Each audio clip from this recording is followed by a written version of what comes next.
আসসালামু আলাইকুম। মুক্তিযোদ্ধার স্বীকৃতি ছাড়াই ওপারে এক গেরিলা, জানবো তার বিস্তারিত খবর। তবে আপনি যদি যুদ্ধের জীবন চ্যানেলে নতুন হয়ে থাকেন, চ্যানেলটা অবশ্যই সাবস্ক্রাইব করবেন, পাশেই থাকবেন। বাংলাদেশের মুক্তিযুদ্ধের ইতিহাসে কিছু নাম বারবার ফিরে এলেও অনেক নাম সময়ের বিবর্তনে হারিয়ে গেছে তালিকার আড়ালে। তেমনি এক নিবৃতচারী ও বিস্মিত বীর মুক্তিযোদ্ধা, সিলেটের জকিগঞ্জে তৎকালীন কিশোর গেরিলা বীর মুক্তিযোদ্ধা জোহর সেন। রণক্ষেত্রে অসামান্য বীরত্ব দেখালেও তিনি কখনো মুক্তিযোদ্ধার সনদের জন্য আবেদন করেননি, নেননি কোনো রাষ্ট্রীয় পদক। এমনকি নিবৃত্তে থাকা এই বীরের মৃত্যুর খবরও দীর্ঘকাল অজানাই ছিল। 2025 সালে 16 ডিসেম্বর বিজয় দিবসে সাংবাদিক দেবদুলাল মুন্নার একটি ফেসবুক পোস্টের মাধ্যমে জোহর সেনের জীবন ও সংগ্রামের একটি গল্প পুনরায় আলোচনায় আসে। বর্তমানে ঢাকায় সাংবাদিকতায় যুক্ত দেবদুলাল মুন্না একসময় শ্রীমঙ্গল আদর্শ মহাবিদ্যালয়ের প্রভাষক ছিলেন। তিনি 2019 সালে জোহর সেনকে নিয়ে প্রথম তথ্যভিত্তিক লেখা প্রকাশ করেন এবং পরে 2021 সালে সংশোধিত তথ্য তুলে ধরেন।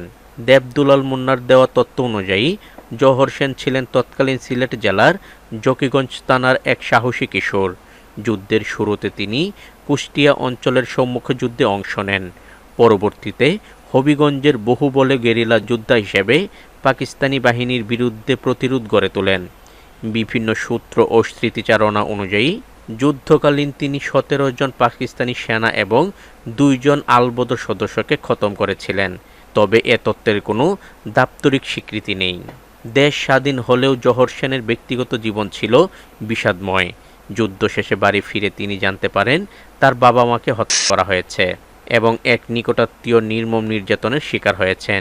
এই ব্যক্তিগত শোক ও যুদ্ধাত্মর পরিস্থিতির অস্থিরতা তাকে মানসিকভাবে বিপর্যস্ত করে তোলে।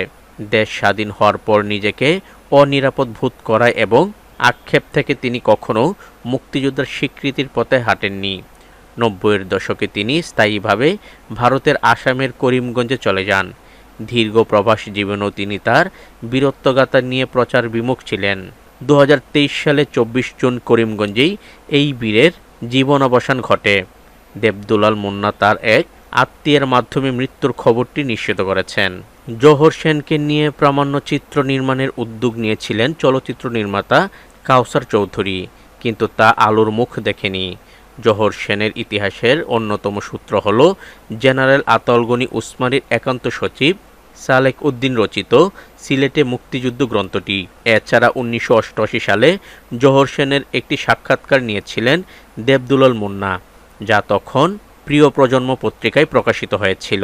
মুক্তিযুদ্ধ জাদুঘরে সংরক্ষিত জোহর সেনের ঐতিহাসিক ছবিটি তুলে ধরেছিলেন ফরাসি আলোকচিত্র সাংবাদিক অ্যান্ডি হেনিং। রাষ্ট্রীয় তালিকায় নাম না থাকলেও কিংবা কোনো পদক না পেলেও জোহর সেনের আত্মত্যাগ বাংলাদেশের মুক্তিযুদ্ধের ইতিহাসের এক অবিচ্ছেদ্য অংশ। যুদ্ধের জীবন চ্যানেল এই বীর মুক্তিযোদ্ধা জোহর সেনকে বীরত্বের অবদানের জন্য স্যালুট জানায়। তো আজ এ পর্যন্তই, দেখা হবে অন্য এক নতুন ভিডিওতে। ততক্ষণ পর্যন্ত সবাই ভালো থাকবেন, সুস্থ থাকবেন। আল্লাহ হাফেজ।